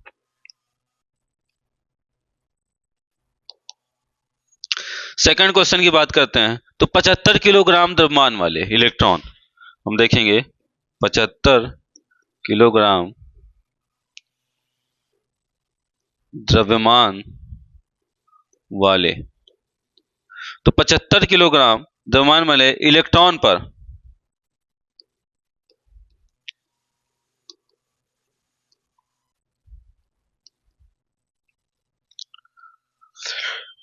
इलेक्ट्रॉन पर कुल कितना आवेश होगा? तो 75 किलोग्राम द्रव्यमान वाले इलेक्ट्रॉन पर कुल कितना आवेश होगा? तो एकदम नॉर्मल सा क्वेश्चन है, हम देखेंगे और यहाँ पे हम देख लेते हैं 75 किलोग्राम द्रव्यमान वाले इलेक्ट्रॉन पर कुल कितना आवेश होगा। ठीक है, तो यहाँ पे अगर हम इलेक्ट्रॉन का द्रव्यमान देखें तो एक इलेक्ट्रॉन का द्रव्यमान बराबर 9.1 × 10⁻31 किलोग्राम होता है। Mass of electron is equal to 1.9 × 10⁻31 kg। तो मास ऑफ इलेक्ट्रॉन की बात करें तो यहाँ पे मास ऑफ इलेक्ट्रॉन 9.1 इंटू 9.1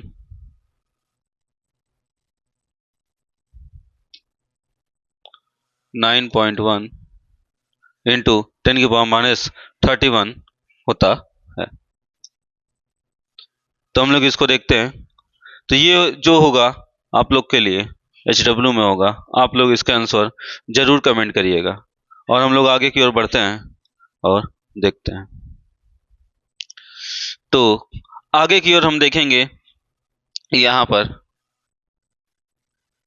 आगे की ओर देखते हैं, तो यहाँ पे हम लोग आगे की ओर देखेंगे तो हम लोग देखते हैं यहाँ पे आवेशों की योज्यता। तो आगे हम देखेंगे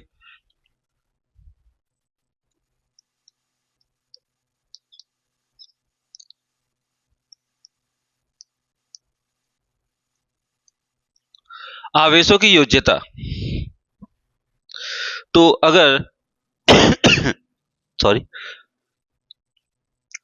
आवेशों की योज्यता की बात की जाए तो आवेशों की जोड़ में या योग में हम देखेंगे तो अगर एक, दो या दो से अधिक आवेश दिए हुए हों हमें किसी क्वेश्चन में या फिर किसी भी जगह पर, अगर दो से अधिक आवेश दिए हैं तो उन्हें हमें जोड़ना पड़ता है।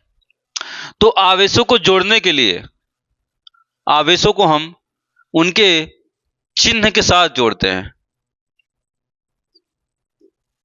आवेशों की जो योज्यता होती है वो चिन्ह के साथ योग की जाती है।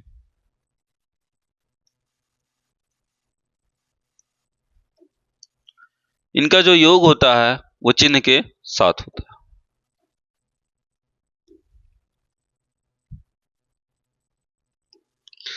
चिन्ह के साथ हम योग करते हैं।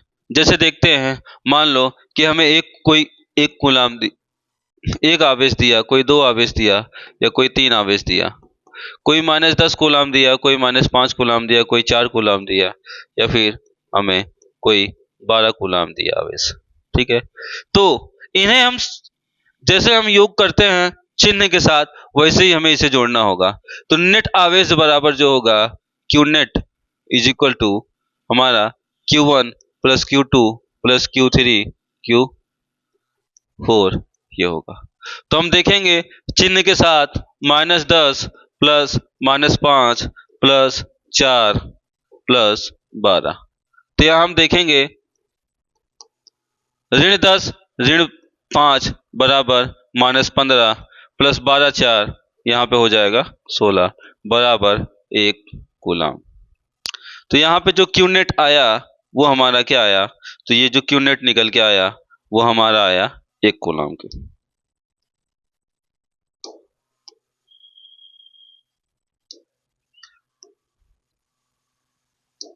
तो क्यू नेट हम देखते हैं जो कि हमारा 1 कूलाम आया।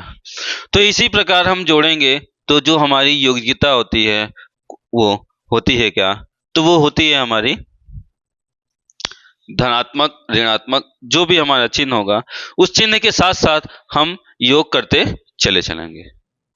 यहाँ पे एक इंपॉर्टेंट चीज है जो हमें याद रखनी होगी। कुछ होते हैं कुछ लोग जो इसे गलत बताते हैं, कहते हैं आवेश होता ही नहीं है। कैसे आवेश नहीं होता? जैसे कि हम देखें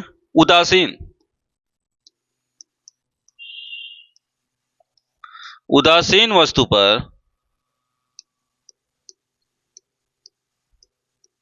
कोई आवेश नहीं होता है। उदासीन का मतलब भी होता है बिना आवेश के। तो अगर आप लोग को कोई बोले कि क्या उदासीन वस्तु पे कोई आवेश नहीं होता, इसको याद कर लो अच्छे से कि इस पर कोई आवेश नहीं होता, तो ये बात सरासर गलत है। अब कैसे गलत है सर? अगर आप बता रहे हैं ये बात गलत है तो इसको सही साबित करके दिखाइए। तो चलो चलते हैं, साबित करके देखते हैं। अगर हम बात करें उदासीन की, तो उदासीन वस्तु पर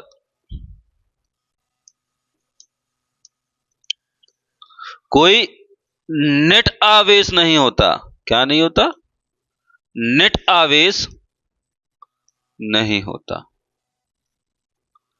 ठीक है, ये बात सरासर सही है, बिल्कुल सही है। अब कैसे? तो अगर हम देखें, सोडियम की बात करें तो सोडियम में इलेक्ट्रॉनों की संख्या 11 होती है, प्रोटॉनों की संख्या भी 11 होती है। तो जब इलेक्ट्रॉन की संख्या और प्रोटॉन की संख्या दोनों आपस में बराबर हो, इलेक्ट्रॉन की संख्या बराबर प्रोटॉन की संख्या, तब वह वस्तु या तब वह पदार्थ क्या होता है? उदासीन होता है। क्या होता है? उदासीन होता है। तो इसमें कोई नेट आवेश नहीं है। आवेश तो है लेकिन नेट आवेश नहीं है। ठीक है, तो हम ये कह सकते हैं, ये बात बिल्कुल सही है कि उदासीन जो वस्तु होती है उस पर जो आवेश होता है वो कैसा होता है? तो वो नेट आवेश होता है। कैसा होता है? नेट आवेश। तो किसी भी वस्तु पर नेट आवेश होगा। ठीक है, क्या होगा? नेट आवेश। तो अगर इस पर नेट आवेश की बात करें तो इलेक्ट्रॉन क्या होगा? निगेटिव। प्रोटॉन क्या होगा? पॉजिटिव। तो अगर क्यू नेट अगर हम यहां निकालते हैं +11 -11 is equal to Q net is equal to 0, then यहां से हमें मिला कि नेट पर कोई आवेश नहीं है। ठीक है, तो Q net is equal to 0, जहां पे Q net is equal to 0 हो जाएगा वो क्या होगा? उदासीन होगा। ठीक, मतलब फिगर लेते हैं हम लोग, देखते हैं। ये जैसे फिगर है, इस पे हम लोगों ने देखा positive charge positive charge positive charge, negative charge negative charge negative charge. Equal quantity में प्रोटॉन एंड इक्वल क्वांटिटी में न्यूट्रॉन अगर हैं, तो प्रोटॉन एंड न्यूट्रॉन दोनों को अगर हम सम करें तो उनका नेट जो चार्ज होगा वो अगर 0 के बराबर है तो वो उदासीन होता है, या फिर हम उसे कह सकते हैं कि यह न्यूट्रल होता है। क्या होता है? न्यूट्रल। ठीक है, क्या होता है? न्यूट्रल। तो इसे हम न्यूट्रल भी कह सकते हैं अंग्रेजी में, या फिर उदासीन कह सकते हैं। और अगर हम बात करें इसमें कुछ और पॉइंट्स की, तो कुछ और पॉइंट्स देखते हैं। यहां हम देखेंगे कि पहला पॉइंट हमारा ये हो गया, देन हम दूसरे पॉइंट की बात करते हैं। तो दूसरा पॉइंट हमारा ये है, एक आवेशित वस्तु जो होती है, एक आवेशित वस्तु। अब आवेशित वस्तु उदासीन को क्या करेगी? तो कोई उदासीन है, इसका मतलब क्या हुआ? इस पर नेट चार्ज 0 है, जितने पॉजिटिव उतने निगेटिव। इसका मतलब नहीं कि चार्ज ही नहीं है, तो कोई वस्तु में चार्ज रहेगा नहीं, इलेक्ट्रॉन और प्रोटॉन है ही नहीं, ऐसा हो ही नहीं सकता। तो हर एक पदार्थ में प्रोटॉन और न्यूट्रॉन होते हैं, लेकिन वो क्या होते हैं? उदासीन होते हैं। मतलब जितना प्रोटॉनों की संख्या उतनी न्यूट्रॉनों की संख्या, और उतने ही प्रोटॉन उतने ही न्यूट्रॉन आपस में मिल जाएंगे, आपस में मिल के क्या करेंगे? न्यूट्रलाइज हो जाएंगे, और उसे हम उदासीन कहेंगे। ठीक है, तो अगर एक आवेशित वस्तु है तो वो उदासीन को क्या करेगी? एक आवेशित वस्तु उदासीन वस्तु को अपनी ओर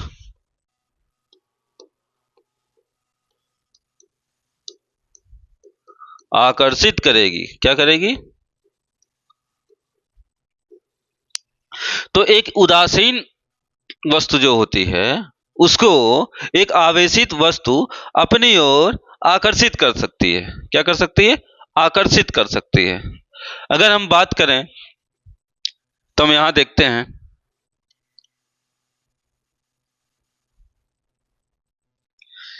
ये वस्तु हो गई उदासीन, जिसमें पॉजिटिव नेगेटिव इस प्रकार से कुछ 3 पॉजिटिव 3 नेगेटिव इस प्रकार से दिखाए जा रहे हैं। या फिर हम देख लेते हैं, अगर कोई आवेशित वस्तु हम लाते हैं, सपोज करो हमने एक आवेशित वस्तु ली जो कि धनात्मक है, तो इस धनात्मक वस्तु को जब हम इस उदासीन वस्तु के पास ले जाएंगे तो ये उदासीन वस्तु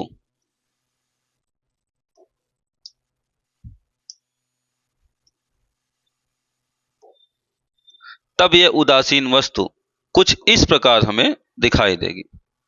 किस प्रकार दिखाई देगी? पॉजिटिव है तो निगेटिव चार्ज इसके पॉजिटिव की ओर आ जाएंगे और पॉजिटिव चार्ज इसके दूर चले जाएंगे। हम देखेंगे इस उदासीन वस्तु में और इस उदासीन वस्तु में केवल एक डिफरेंस है, जो कि इसके चार्ज का डिफरेंस है।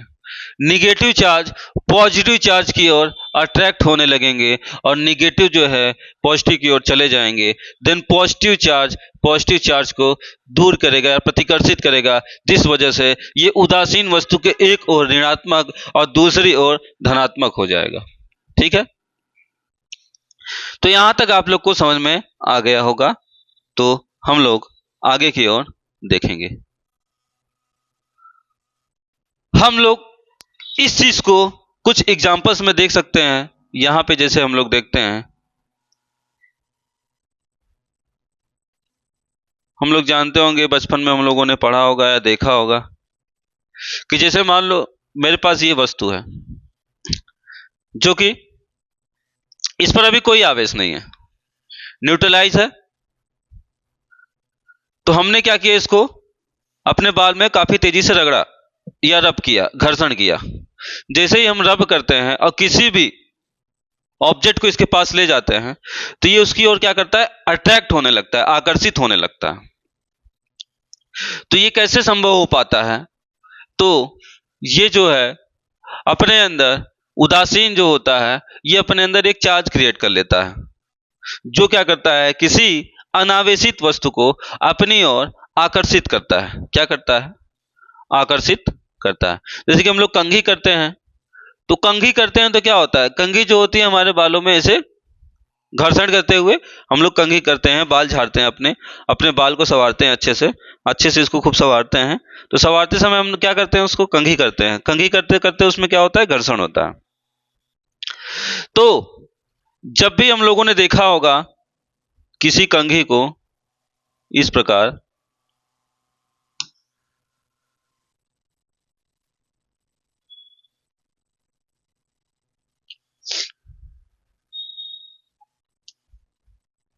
थोड़ा बड़ा बना लेते हैं हम लोग, कंघी कंघी है या कंघा है, कंघा मान लो, कंघा इतना बड़ा कंघा ही होता है, कंघी नहीं होती, तो कंघा मान लेते हैं। ठीक है, जैसे इसको हम क्या करते हैं, अपनी देखेंगे इसको, कंघा क्या है, ये कंघा, ठीक, कंघा। कंघा क्या करेगा, जब इसमें घर्षण हुआ तो यहां पे हम देखेंगे कागज के कुछ टुकड़ों को हम रख देते हैं, कागज के कुछ टुकड़ों को रख देते हैं। तो ये कागज के जो टुकड़े हैं ये उदासीन है। क्या है? उदासीन कागज। तो उदासीन कागज जो है ये क्या होगा, अट्रैक्ट होने लगेगा किसकी ओर, कंघा की ओर। किसकी ओर? कंघा की ओर। ठीक है, तो कंघा की ओर ये अट्रैक्ट होता है। तो ये जो आकर्षण है ये उदासीन वस्तु को अपनी ओर आकर्षित करता है। यहाँ पे कंघा जो होता है उसमें एक आवेश उत्पन्न होता है, जो कि किसी अनावेशित वस्तु या फिर हम कह सकते हैं उदासीन वस्तु को अपनी ओर आकर्षित कर सकती है। अनावेशित ना करके हम उदासीन कहें तो ये ज्यादा अच्छा होगा। तो अनावेशित क्योंकि नहीं होता है तो हम कह सकते हैं कि ये इस प्रकार से है। तो हम लोग आगे देखेंगे आवेश संरक्षण का नियम। आवेश संरक्षण का नियम। अगर आवेश संरक्षण नियम की बात करें तो हम लोगों ने ऊर्जा संरक्षण का नियम तो पढ़ा ही होगा। तो अगर ऊर्जा संरक्षण का नियम पढ़ा है तो सेम उसी प्रकार से आवेश संरक्षण का नियम भी होता है। ठीक है,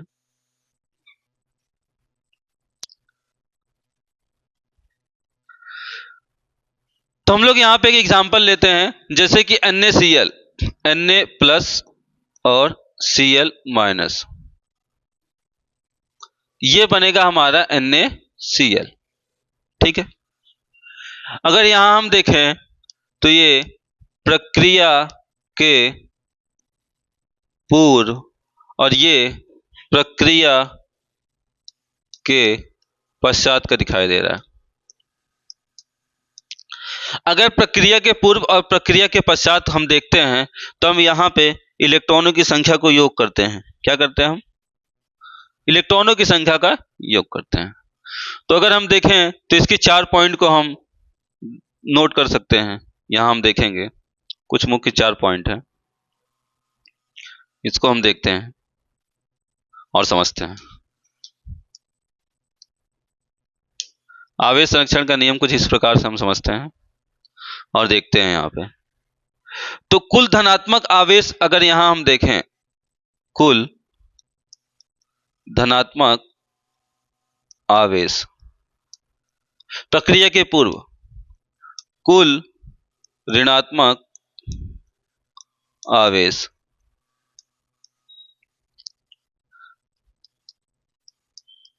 प्रक्रिया के पूर्व अगर कुल धनात्मक आवेश की बात करें तो 1 है, और प्रक्रिया के पहले कुल ऋणात्मक आवेश की बात करें तो ये 1 है। ठीक है, इसी प्रकार अगर हम कुल आवेशों की संख्या की बात करें तो कुल आवेशों की संख्या जो है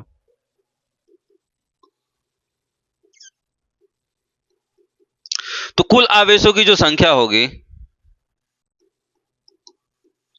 अगर हम बात करें यहां पे कुल आवेशों की संख्या की, तो हमें यहां एक पॉजिटिव एक नेगेटिव मतलब कुल 2 दिखाई दे रहे हैं। कितने दिखाई दे रहे हैं? 2। तो कुल आवेशों की संख्या हमें 2 दिखाई दे रही है। और यहां अगर हम बात करें कुल नेट आवेशों की संख्या, किसकी? नेट आवेश, Q net is equal to, तो हम देखेंगे एक धनात्मक है और एक ऋणात्मक है, जो कि हो जाएगा हमारा 0।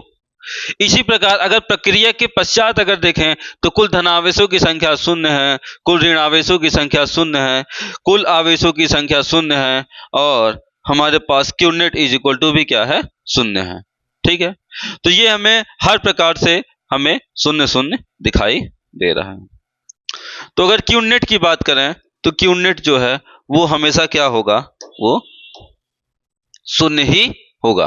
तो आवेश संरक्षण का नियम ये कहता है कि प्रक्रिया के पहले और प्रक्रिया के पश्चात जो आवेश पहले होते हैं प्रक्रिया के पूर्व, वही प्रक्रिया के पश्चात भी होते हैं। इस वजह से ये जो है ये हमेशा क्या होगा? बराबर होगा। यही हमारा आवेश संरक्षण का सिद्धांत या फिर आवेश संरक्षण का नियम कहलाता है। ठीक है, तो अगर आप लोग को समझ में आ चुका होगा तो इसको आप लोग नोट करिए। और लास्ट टॉपिक हम लोग देखते हैं, और लास्ट टॉपिक को डिस्कस करके हम लोग इस लेक्चर को एंड करते हैं। फिर हम लोग अगले लेक्चर की ओर चलेंगे जिसमें हम लोग काफी चीजों को अध्ययन करेंगे।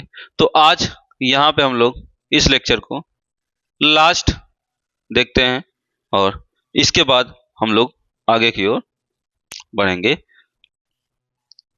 तो यहां अगर हम देखें तो आवेश की जो प्रक्रिया है, ठीक है, तो यहां पे हम देखेंगे मेथड ऑफ चार्ज के मेथड, आवेशन की जो प्रक्रिया है, ठीक।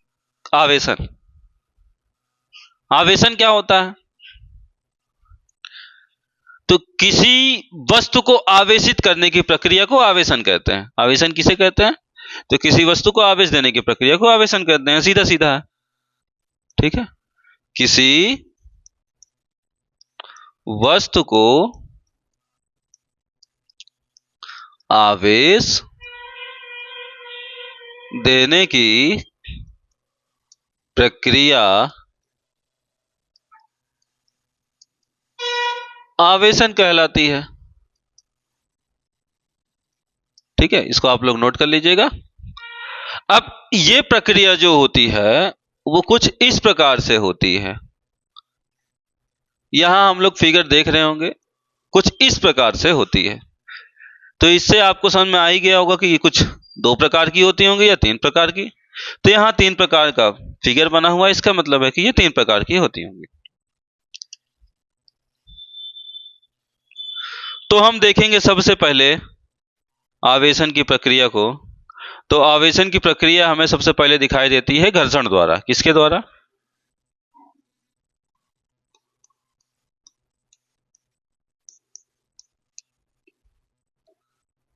हमें दिखाई देती है ये घर्षण द्वारा।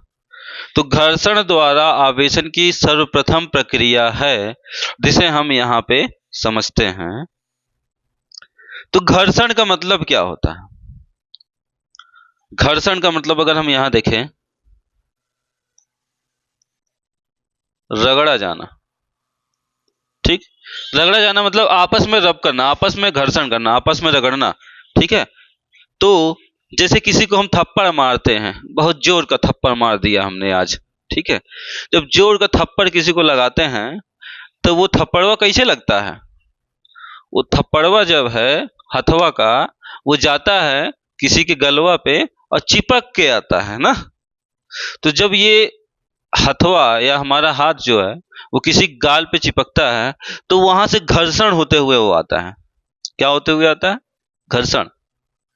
तो इस प्रक्रिया में जो घर्षण की यहाँ पे प्रक्रिया दिखाई दे रही है हमें, उस घर्षण की प्रक्रिया में क्या होता है? आवेशन उत्पन्न होता है। ठीक है, तो इसमें होगा क्या? किसी एक में पॉजिटिव तो किसी एक में निगेटिव ये आवेश उत्पन्न होता है। ठीक है, क्या होता है? किसी एक में पॉजिटिव और किसी एक में निगेटिव आवेश उत्पन्न हो जाता है। ठीक है, अब होता क्या है? किसी एक वस्तु से किसी दूसरी वस्तु में जो ऋण आवेश होता है उसका स्थानांतरण होता है। किसका स्थानांतरण होता है?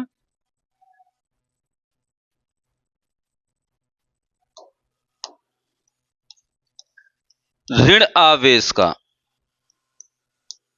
स्थानांतरण। ये याद रखना आप लोग, जब भी घर्षण होगा तो उसमें जो निगेटिव चार्ज होता है, जो माइनस वाला आवेश होता है, उसी का स्थानांतरण होता है। ठीक है, तो जैसे कि यहां हम देख सकते हैं, ये एक कपड़ा है, यहां पे एक रॉड दिखाई दे रही है। इस रॉड को जब हम कपड़े से रब करते हैं तो ये भी उदासीन, ये भी उदासीन। जब आपस में इसको रगड़ा जाता है, घर्षण किया जाता है, तब क्या होता है?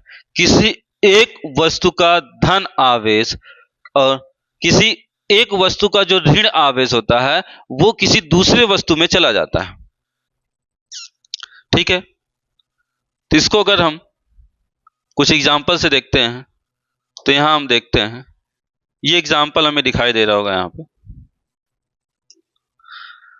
तो इस एग्जाम्पल को अगर हम देखें तो यहां पे हम देखेंगे इस समय न कपड़े पे कोई चार्ज है न ही इस बैलून पे।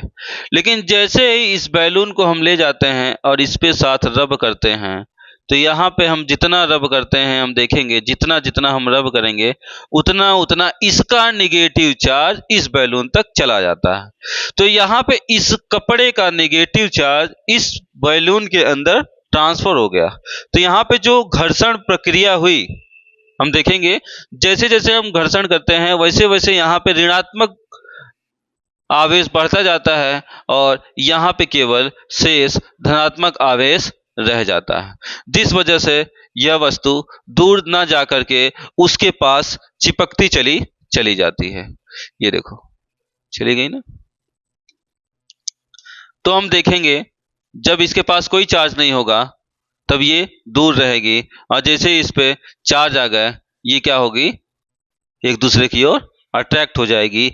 यही कारण है कि जब हम बैलून या फिर हम कंघा लेते हैं, कंघा, और उसको हम अपने बालों पे ऐसे रगड़ते हैं तो क्या होता है, जो कागज के निगेटिव चार्ज है वो क्या होते हैं, वो चले आते हैं कंघे में। उसके बाद क्या होता है, पॉजिटिव चार्ज जो कागज है उसके ऊपर वो क्या करता है, निगेटिव की ओर अट्रैक्ट होने लगता है। ठीक है, तो आप लोग को ये समझ में आ गया होगा। हम लोग चलते हैं अपनी क्लास की ओर और देखते हैं यहाँ पे। तुम लोग यहाँ ध्यान देते हैं तो यहाँ हम लोग देखते हैं पहला हमारा हो गया जो कि रगड़े जाने के द्वारा संभव हो पाता है। अब हम किसी दूसरे एग्जाम्पल को हम देखते हैं। अब दूसरे एग्जाम्पल की ओर हम अगर आए तो हम देखते हैं यहाँ पे ये हमारा दूसरा एग्जाम्पल कुछ इस प्रकार से है और ये तीसरा एग्जाम्पल है जो कि कुछ इस प्रकार से। ठीक है, तो पहला हमारा हो गया घर्षण और दूसरा हमारा हो गया चालन। किसके द्वारा आवेशन, तो हम देखेंगे चालन द्वारा। अगर हम चालन की बात करें तो यहां हम देखेंगे, ऐसे देख लेते हैं। फर्स्ट यहां हो गया घर्षण द्वारा, सेकंड हम देख लेते हैं चालन द्वारा। अगर चालन द्वारा हम बात करें तो यहां पे हम लोग को दिखाई दे रहा होगा, यहां पे होता क्या है, एक आवेशित वस्तु और एक उदासीन वस्तु। कैसे, एक आवेशित वस्तु, जैसे कि ये रॉड दिखाई दे रहा है, ये हमारा आवेशित है, और यहां अगर हम ध्यान दें तो ये जो है हमारा ये उदासीन है। तो आवेशित वस्तु उदासीन वस्तु पे जब हमने टच कराया या संपर्क में लाया गया, चालन द्वारा संपर्क होगा, संपर्क, उसमें रगड़ा जाना था, इसमें संपर्क हो रहा है। संपर्क होने का मतलब, एक एग्जांपल लेते हैं, जैसे कि एक ये रहा, एक ये रहा, इस पे पॉजिटिव चार्ज है, कुछ निगेटिव चार्ज है, इस पे कुछ पॉजिटिव, ये न्यूट्रल है, ये उदासीन है।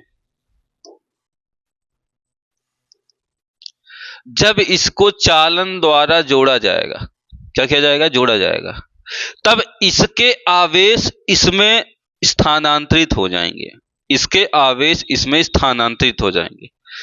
तो हम देखेंगे ये अपने अंदर के आवेश को दूसरे वस्तु में स्थानांतरित करता है। तो ये प्रक्रिया जो होती है वो चालन प्रक्रिया दर्शाती है। तो हमने गोल्ड फॉइल का यहाँ पे कुछ प्रैक्टिकल होगा जो कि हम लोगों ने अपने स्कूलों में किया होगा। यहाँ पे दो गोल्ड फॉइल होता है, सोने की पतली पन्नी होती है, जिसपे आवेशित वस्तु ले जाते हैं तो वो क्या करती है, अपने से दूर चली जाती है, आकर्षित और प्रतिकर्षित होती है। तो यहां से हमें समझ में आता है।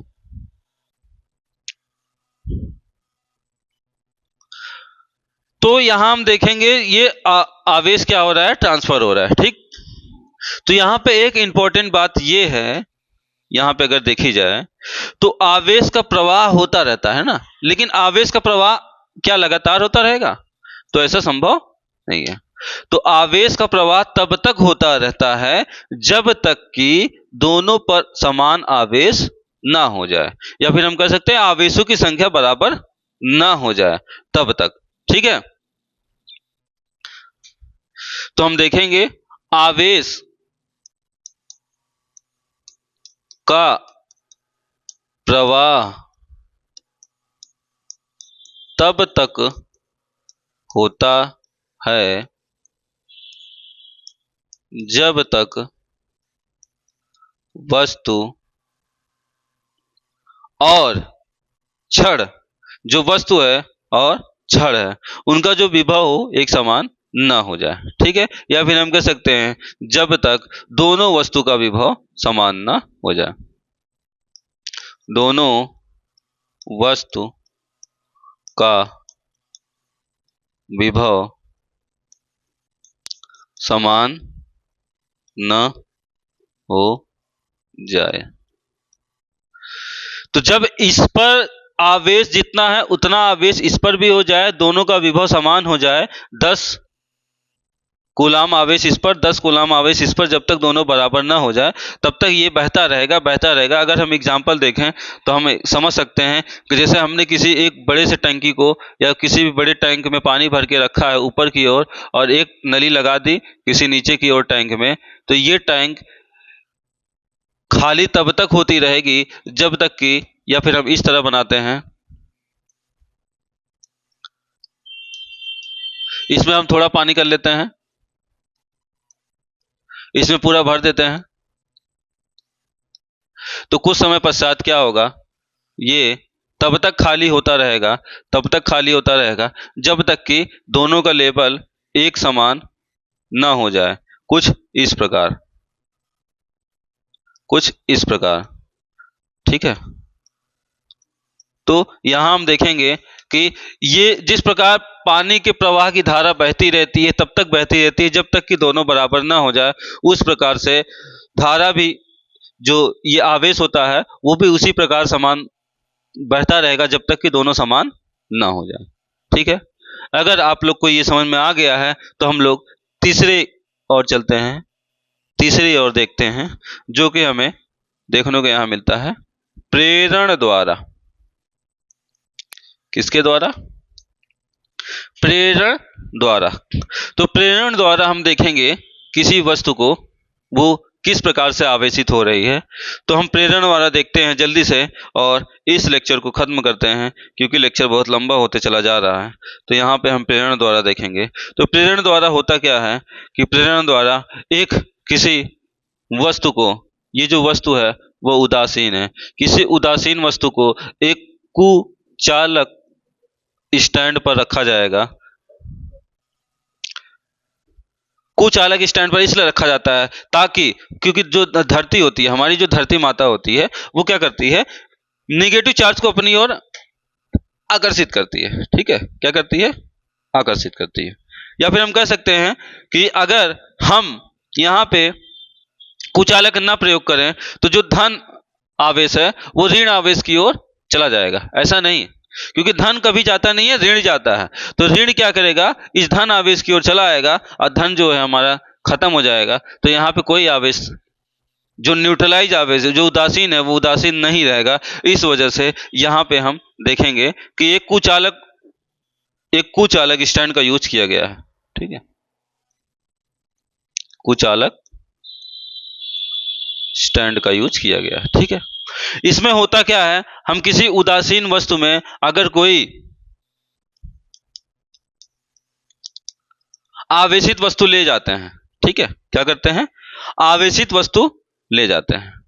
तो जो आवेशित वस्तु अगर पॉजिटिव चार्ज है तो ये निगेटिव को अपनी ओर आकर्षित करेगा, अगर निगेटिव चार्ज है तो पॉजिटिव को अपनी ओर आकर्षित करेगा और अपने से विपरीत आवेश को अपने से दूर भगा देगा, ठीक है।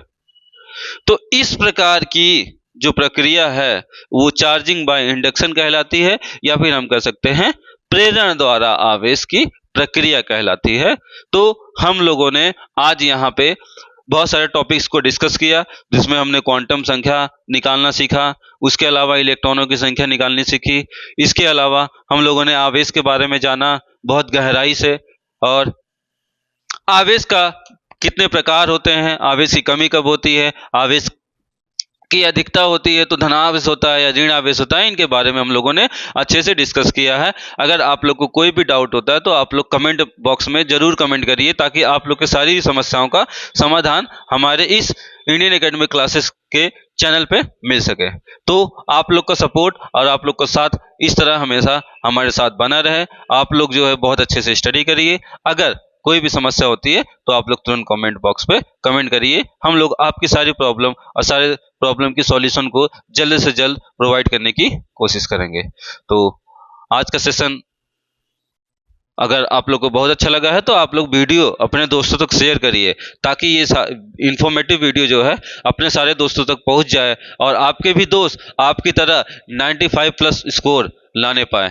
ठीक है, तो आज के लिए बस इतना ही। अगले लेक्चर में मिलते हैं हम लोग कूलाम के नियम पे, और कूलाम के नियम को सिद्ध करके उसकी सीमाओं को सिद्ध करेंगे, जो कि हमारे एग्जाम के पॉइंट ऑफ व्यू से बहुत ज़्यादा इंपॉर्टेंट है। तो आज के लिए थैंक यू, कल मिलते हैं, नमस्कार।